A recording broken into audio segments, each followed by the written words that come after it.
Hi, today we're going to discuss in detail how to write a reflection paper. So reflection papers allow you to communicate with your instructor about how a specific article, lesson, lecture, observation, or experience shapes your understanding of class-related material. Reflection papers are personal and subjective, but they must still maintain a somewhat academic tone and must still be thoroughly and cohesively organized. Here's what you need to know about writing an effective reflection paper. To begin with, the first part is brainstorming. You have to identify the main themes. While writing your reflection paper in your notes, summarize the experience, reading, or lesson in 1 to 3 sentences. These sentences should be both descriptive yet straight to the point. Then you need to jot down the material that stands out in your mind. Determine why that material stands out and make another note of what you figure out. For lectures or readings, you can jot down specific quotations or summarize passages. For experiences, make a note of specific portions of your experience. You could even write a small summary or story of an event that happened during that experience that stands out.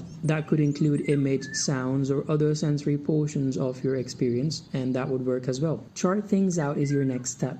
You may find it helpful to create a chart or a table to keep track of your ideas. In the first column, list the main points or key experiences. These points can include anything that the author or speaker treated with importance, as well as any specific details you found to be important. Divide each point into its own separate row. In the second column, list your personal response to the point you brought up in the first column. Maintain how your subjective values, experience, and beliefs influence your response. In the third and final column, describe how much of your personal response you have to share in your reflection paper. While at this point you may ask yourself questions to guide your response, if you're struggling to gauge your own feelings or pinpoint your own response, try asking yourself questions about the experience or reading and how it relates to you. Simple questions might include: does the reading, lecture, or experience challenge you socially, culturally, emotionally, or theologically? If so, where and how? Why does it bother you or catch your attention? Has the reading, lecture, or experience changed your way of thinking? Did it conflict with your belief you held previously? And what evidence did it provide you with in order to change your thought process on the topic? Does the reading, lecture, or experience leave you with any questions? Were these questions the ones you had previously or the ones you developed only after finishing? Did the author, speaker, or those involved in the experience fail to address any important issue? Could a certain fact or idea have dramatically changed the impact or conclusion of the reading, lecture, or experience? How do the issues or ideas brought up in this reading, lecture, or experience match up with the past experience or readings? Do the ideas contradict or support each other? The second part is organizing a reflection paper.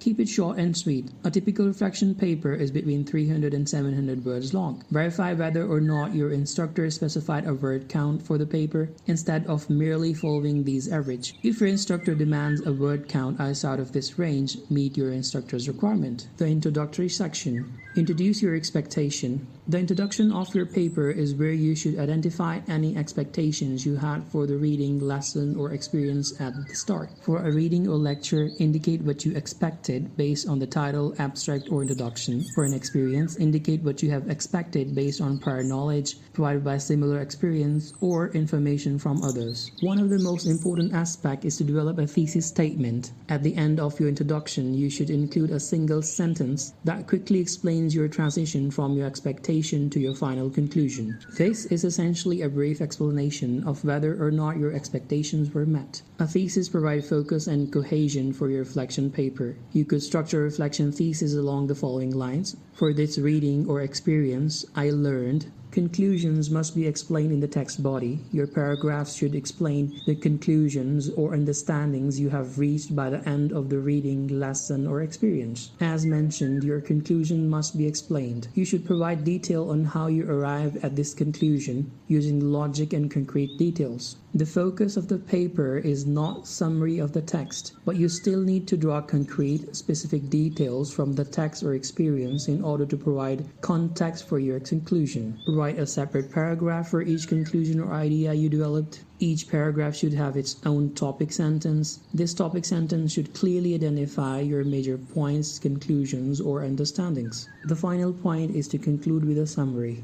Your conclusion should describe an overall lesson, feeling, or understanding you got as a result of the reading or experience. The conclusion or understanding explained in your body paragraph should support your overall conclusion. One or two may conflict, but the majority should support your final conclusion. While writing, you must consider the following points strictly. Reveal information wisely. A reflection paper is somewhat personal, and that is, it includes your subjective feelings and opinions. Instead of revealing everything about yourself, carefully ask yourself if something is appropriate before including in your paper. If you feel uncomfortable about a personal issue that affects the conclusion you reached, it is wisest not to include personal details about it. If a certain issue is unavoidable but you feel uncomfortable revealing your personal experiences or feelings regarding it, write about the issue in more general terms, identify the issue itself, and indicate concerns you have professionally or academically. The second most important point is to maintain a professional or academic tone. A reflection paper is personal and objective,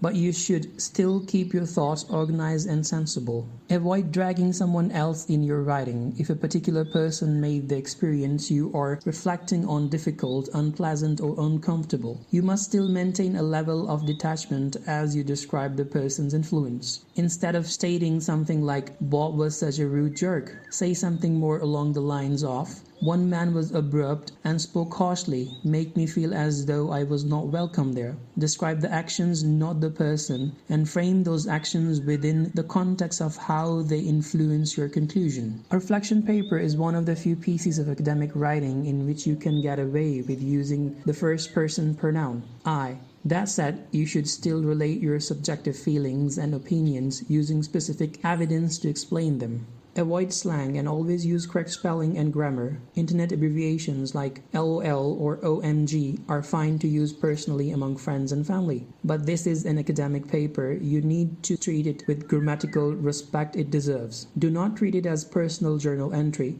Check and double-check your spelling and grammar after you finish your paper. Review your reflection paper at the sentence level. A clear, well-written paper must have clear, well-written sentences. Keep your sentences focused. Avoid squeezing multiple ideas into one sentence. Avoid sentence fragments. Make sure that each sentence has a subject and a verb. Vary your sentence length. Include both simple sentences with a single subject and verb and complex sentences with multiple clauses. Doing so makes your paper sound more conversational and natural and prevents the writing from becoming too wooden. Additionally, you could use transitions. Transitional phrases shift the argument and introduce specific details. They also allow you to illustrate how one experience or detail directly links to or conclusion or understanding. Common transitional phrases include, for example, for instance, as a result, an opposite view is, and a different perspective is, etc. Last but not the least, relate relevant classroom information to the experience or reading. You can incorporate information you learn in the classroom with information addressed by the reading, lecture, or experience. For instance, if you're reflecting on a piece of literary criticism, you could mention how your beliefs and ideas about the literary theory addressed in the article related to what your instructor taught you about it, or how it applies to prose and poetry you have read in a class. Another example would be if reflecting on a new social experience for a sociology class. You could relate that experience to a specific idea or social pattern discussed in a classroom. Here is a quick recap. When writing a reflection paper or another experience, the point is to include your thought and reaction to the reading or experience. You can present your feelings on what you have read and explain them. You can also use a reflection paper to analyze what you have read. You can include your personal experience in a reflection paper, but do not depend on it. Base your reaction and reflection on the material that is your subject. Do not use a reflection paper simply to summarize what you have read or done. Also, a reflection paper should not be a free flow of ideas and thoughts. The idea of a reflection paper is to write an essay describing your reaction and analysis to a reading or another experience. However, it is more formal than a journal entry, so leave out informal language. Here are some of the reflection papers I have included in the description, which you can download as a guide or reference. These reflection papers include video or film reflections, webinar or seminars, some observational study, a case report, a reflection on chapter or a classroom lecture, an overall experience of the classroom throughout the whole semester. The list also includes topics from sociology, psychology, and other fields.